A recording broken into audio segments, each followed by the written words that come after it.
নিজে খেতে হবে খাবারটা, তার জন্য মুখটা এদিকে ঘুরিয়ে রেখেছে।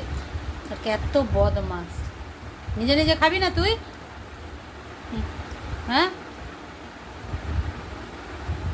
নিজে নিজে খাবে না, ওই জন্যে মুখটা এদিকে ঘুরিয়ে রেখেছে। খাওয়াস না, নিজে খা, নিজে খা, নিজে খা। ছোট বাচ্চা হচ্ছে, নিজে খা। তুমি গুড বাই না? গুড বাই চোখ টিপছে, লেকিন খাওয়ার সময় গুড বাই নয় ও।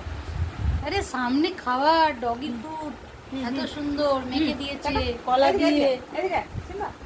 খা খা খা। দেখুন কেমন বদমাস।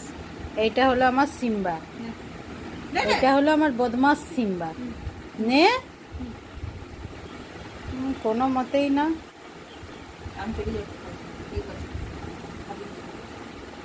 চোখ টিপছে গো। খাই দাও খাই দাও খাই দাও। বড় কষ্ট হয়। হয়ে গেল।